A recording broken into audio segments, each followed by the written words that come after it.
Benvenuto in Esercitati con l'italiano attraverso le storie. Sei pronto a mettere in pratica il tuo italiano e diventare più fluente? Iniziamo. Era pieno inverno e grandi fiocchi di neve cadevano intorno quando la regina di un lontano paese si trovava alla finestra a lavorare. Il telaio della finestra era di ebano nero lucido. Mentre guardava la neve, si punse accidentalmente un dito e 3 gocce di sangue caddero sulla bianca neve. Osservò le gocce rosse sulla neve bianca e disse: «Vorrei che la mia piccola figlia fosse bianca come questa neve, rossa come questo sangue e nera come questo telaio di ebano». E così la piccola cresciò. La sua pelle era bianca come la neve, le guance rosse come il sangue, i capelli neri come l'ebano. La chiamarono Biancaneve.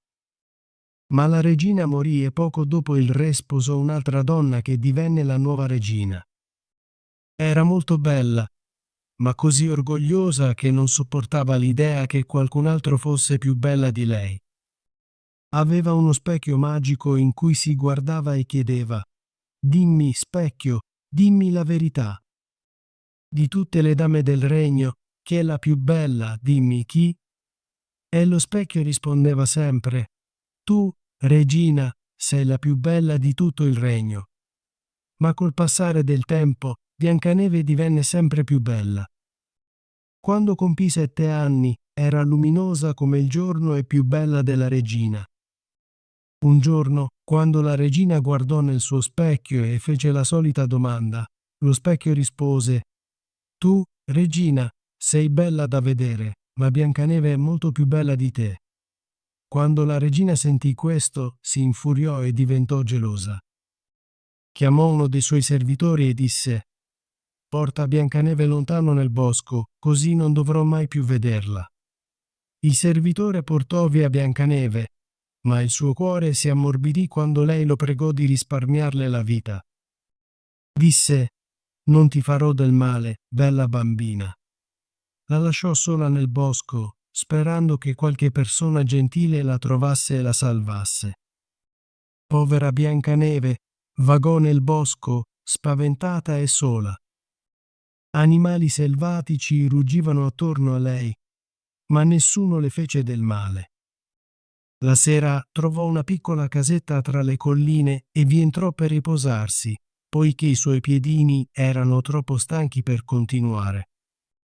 La casetta era ordinata e pulita. Sul tavolo c'era una tovaglia bianca, 7 piattini, 7 piccole pagnotte di pane e 7 bicchierini di vino. C'erano anche 7 coltelli, forchette sistemati in ordine e lungo il muro si trovavano 7 lettini minuscoli. Biancaneve aveva molta fame, così prese un pezzetto da ogni pagnotta e beve un po' di vino da ogni bicchiere. Dopo aver mangiato, decise di sdraiarsi e riposare. Provò tutti i lettini. Uno era troppo lungo, un altro troppo corto, finché finalmente il 7° era perfetto. Si sdraiò e si addormentò. Poco dopo i proprietari della casetta tornarono a casa.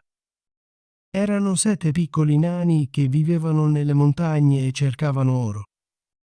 Accesero le loro 7 lampade e notarono subito che qualcosa non andava. Il primo nano disse: «Chi ha seduto sulla mia sedia?» Il secondo chiese: «Chi ha mangiato dal mio piatto?» Il terzo disse: «Chi ha preso il mio pane?»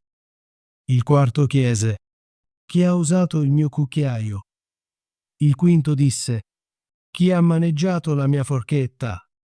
Il sesto chiese: «Chi ha tagliato con il mio coltello?» Il 7° nano disse: «Chi ha bevuto il mio vino?» Poi il primo nano guardò intorno e chiamò: «Chi si è sdraiato sul mio letto?» Gli altri accorsero e si misero a esclamare che qualcuno era stato nei loro letti. Ma il 7° nano vide Biancaneve e chiamò i suoi fratelli a vedere. Si radunarono attorno a lei meravigliati, avvicinarono le lampade e esclamarono: «Buon Dio! Che bella bambina è!» Erano così felici di trovarla e si assicurarono di non svegliarla. Il settimo nano dormì a turno con gli altri nani fino al mattino. La mattina seguente, Biancaneve raccontò loro la sua storia e si sentirono dispiaciuti per lei. Le dissero che se avesse tenuto in ordine la casa e cucinato e lavato per loro, avrebbe potuto rimanere con loro e loro si sarebbero presi cura di lei. I nani uscivano ogni giorno a lavorare, cercando oro e argento nelle montagne, mentre Biancaneve restava a casa. Li avvertirono dicendo: «La regina scoprirà presto dove sei, quindi fai attenzione e non fare entrare nessuno». Ma la regina, pensando che Biancaneve fosse morta, credeva di essere la donna più bella del regno. Andò al suo specchio e chiese: «Dimmi, specchio, dimmi la verità. Di tutte le dame del regno, chi è la più bella? Dimmi, chi?» Lo specchio rispose: «Tu, regina, sei la più bella di tutto questo regno, ma oltre le colline, all'ombra del bosco, dove i 7 nani hanno fatto la loro casa, la Biancaneve si sta nascondendo, e lei è molto più bella, o regina, di te». La regina si spaventò molto perché sapeva che lo specchio diceva sempre la verità e si rese conto che il servitore doveva averla tradita. Non sopportava l'idea che qualcun altro fosse più bella di lei, così si travestì da vecchia venditrice e andò oltre le colline verso la casa dei nani. Bussò alla porta e chiamò: «Beni da vendere». Biancaneve guardò dalla finestra e disse: «Buongiorno, buona donna». «Cosa hai da vendere, beni buoni, bei beni?» rispose la regina. «Merletti e nastri di tutti i colori». Biancaneve pensò che la vecchia donna sembrasse gentile, così corse giù e aprì la porta.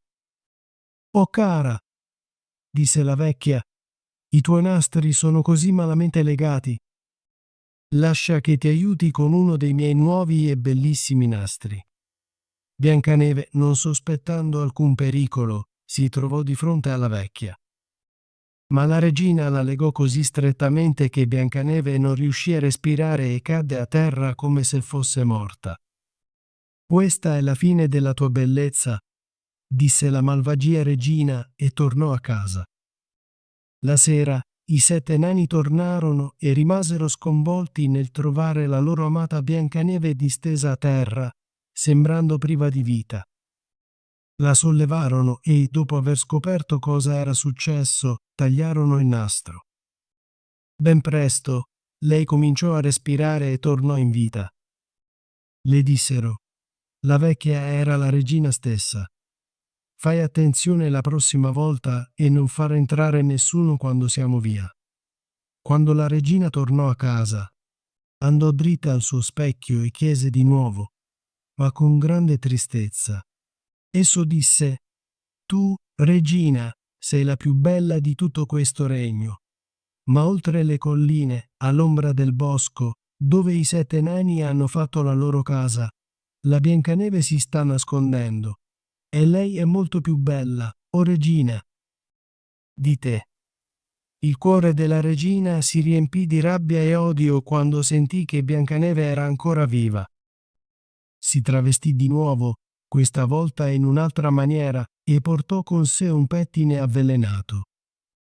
Quando arrivò alla casetta dei nani, bussò alla porta e disse: «Beni da vendere». Ma Biancaneve rispose: «Non posso fare entrare nessuno». La regina disse: «Guarda solo i miei bellissimi pettini», e le porse il pettine avvelenato. Sembrava così bello che Biancaneve lo prese e lo provò nei suoi capelli. Ma non appena toccò la sua testa, il veleno fece effetto e cadde a terra, priva di sensi. «Ora puoi rimanere lì», disse la regina e se ne andò. Fortunatamente, i nani tornarono a casa presto quella sera. Quando videro Biancaneve distesa a terra, capirono cosa era successo e trovarono in fretta il pettine avvelenato. Una volta rimosso, lei si riprese e raccontò loro tutto ciò che era accaduto. Li avvertirono ancora una volta di non aprire la porta a nessuno. Nel frattempo, la regina tornò a casa dal suo specchio, tremando di rabbia quando ricevette la stessa risposta di prima. Dichiarò: Biancaneve morirà, anche se mi costerà la vita. Così andò nella sua stanza e preparò una mela avvelenata. L'esterno sembrava molto invitante, ma chiunque l'avesse assaggiata sarebbe certamente morto.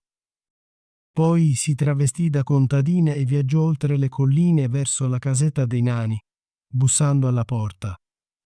Biancaneve sbirciò dalla finestra e disse: Non posso far entrare nessuno, poiché i nani mi hanno detto di non farlo.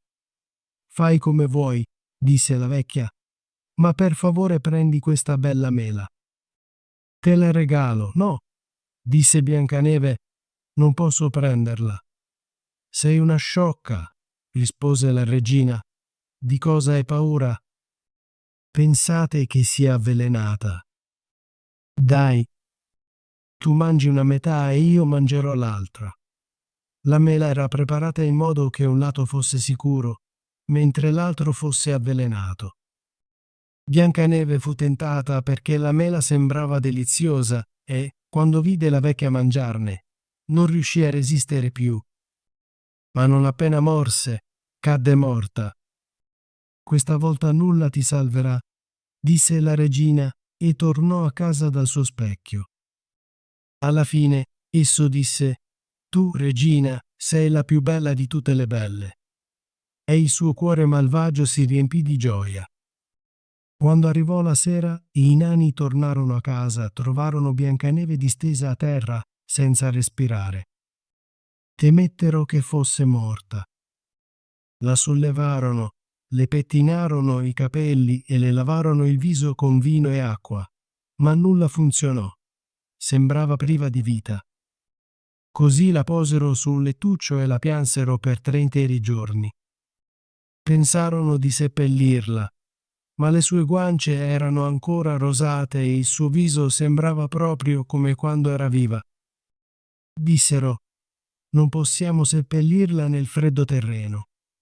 Così costruirono una bara di vetro per lei, in modo da poterla ancora vedere, e scrissero il suo nome in lettere d'oro, dichiarando che era una figlia di re. La bara fu posta su una collina e uno dei nani si sedeva sempre accanto per vegliarla. Gli uccelli nel cielo vennero a piangere Biancaneve, prima un gufo, poi un corvo e infine una colomba si posò accanto a lei. Biancaneve rimase lì a lungo, sembrando addormentata. Rimase bianca come la neve, rossa come il sangue e nera come l'ebano. Infine, un principe passò e visitò la casa dei nani. Vide Biancaneve e lesse ciò che era scritto in lettere d'oro. Offrì ai nani del denaro e li pregò di lasciarlo portare via la bara, ma dissero: Non ci separeremo mai da lei per tutto l'oro del mondo. Alla fine si compiacerono di lui e gli permisero di portare via la bara. Ma non appena la sollevò, un pezzo della mela avvelenata cadde dalle sue labbra e Biancaneve si svegliò e chiese: Dove sono? Il principe rispose: Sei al sicuro con me. Le raccontò tutto ciò che era accaduto e disse: Ti amo più di ogni altra cosa al mondo. Quindi vieni con me al palazzo di mio padre e sarai mia moglie. Biancaneve accettò e tornò a casa con il principe, dove prepararono un matrimonio grandioso e splendido. Tra gli ospiti c'era la vecchia nemica di Biancaneve, la regina. Mentre si vestiva con i suoi abiti eleganti, si guardò nello specchio e chiese: Dimmi, specchio, dimmi la verità. Di tutte le dame del regno, chi è la più bella? Dimmi. Chi? Lo specchio rispose: Tu, signora, sei la più bella qui, credo. Ma molto più bella è la nuova regina. Quando lo sentì, fu colma di rabbia, ma la sua invidia e curiosità la costrinsero ad andare a vedere la sposa. Quando arrivò e vide che era Biancaneve, che pensava fosse morta da tempo, si soffocò dall'ira e cadde morta. Ma Biancaneve e il principe vissero felici e contenti per sempre, governando la terra per molti anni. A volte andavano a trovare i piccoli nani che erano stati così gentili con Biancaneve nel suo momento di bisogno. Ottimo lavoro! Vuoi esercitarti con l'italiano e diventare più fluente? Iscriviti e attiva la campanella delle notifiche così non perderai nessuna delle nostre storie gratuite in italiano. Ci vediamo nel prossimo video.